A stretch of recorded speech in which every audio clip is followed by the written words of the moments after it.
413 ಕೋಟಿ ರೂಪಾಯಿಗೆ ತೆರಿಗೆ ವಂಚಿಸಿದ ಆರೋಪದಡಿ ರಾಯಚೂರಿನ ಪ್ರತಿಷ್ಠಿತ ನವೋದಯ ಶಿಕ್ಷಣ ಸಂಸ್ಥೆ ಮುಖ್ಯಸ್ಥ ಎಸ್.ಆರ್. ರೆಡ್ಡಿ ವಿರುದ್ಧ ಪ್ರಕರಣ ದಾಖಲಾಗಿದೆ.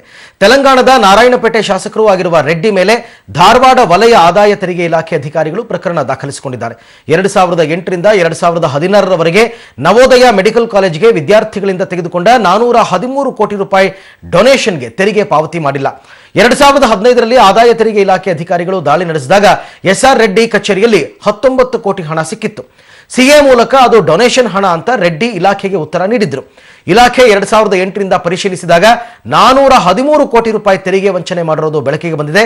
ಇನ್ನು 2012-13ರ ಆದಾಯ ತೆರಿಗೆಯ ಟಿಡಿಎಸ್ ಪಾವತಿ 84 ಲಕ್ಷ ರೂಪಾಯಿ ವಂಚನೆ ಮಾಡಿರುವ ಆರೋಪದಲ್ಲಿ ಐಟಿ ಆಯುಕ್ತರು 2ನೇ ದೂರನ್ನು ದಾಖಲು ಮಾಡಿದ್ದಾರೆ.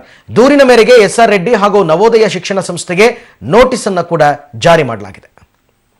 ಇವತ್ತು ರಾಯಚೂರಿನ ಪ್ರತಿಷ್ಠಿತ ಮೆಡಿಕಲ್ ಕಾಲೇಜ್ ಆಗಿರ್ತಕ್ಕಂಥ ನವೋದಯ ಮೆಡಿಕಲ್ ಕಾಲೇಜ್ ಮೇಲೆ 2 ಪ್ರೈವೇಟ್ ಕಂಪ್ಲೇಂಟ್ಗಳು ಫೈಲ್ ಆಗಿದ್ದಾವೆ. ಅದು ಇನ್ಕಮ್ ಟ್ಯಾಕ್ಸ್ ಆಫೀಸ್ನವರು ಫೈಲ್ ಮಾಡಿದ್ದಾರೆ. ಒಂದು ಏನಿದೆ ಅಂದ್ರೆ ಅವರು ಇನ್ಕಮ್ ಟ್ಯಾಕ್ಸ್ TDS ಡಿಡಕ್ಟ್ ಮಾಡ್ತಾರೆ.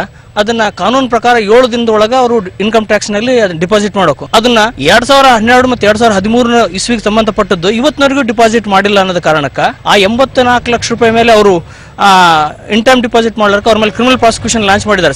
ಅದೇ ತರ ಅವರು 2015ರಲ್ಲಿ ಅವ್ರ ಮೇಲೆ ಒಂದು ಇನ್ಕಮ್ ಟ್ಯಾಕ್ಸ್ ರೇಡ್ ಆಗಿತ್ತು. ಇನ್ಕಮ್ ಟ್ಯಾಕ್ಸ್ ರೇಡ್ ಆದ ವಿಷಯದಲ್ಲಿ ಅವರು ಪರ್ಸನಲ್ ಚೇಂಬರ್ ನಲ್ಲಿ 19 ಕೋಟಿ ಸಿಕ್ಕುವಂತ ಹೆಂಗ ಬಂದು ಅಂತ ಆ ಎಕ್ಸ್ಪ್ಲೇಷನ್ ಕಾಲ್ ಮಾಡಿದಾಗ ಅವರು ಆ 19 ಕೋಟಿ ಎಕ್ಸ್ಪ್ಲೇಷನ್ ಏನ್ ಕೊಟ್ರಂದ್ರೆ ಅವು 19 ಕೋಟಿ ಡೊನೇಷನ್ಸ್ ಬಂದಾವ ಅಂತ ಹೇಳಿ ಅವು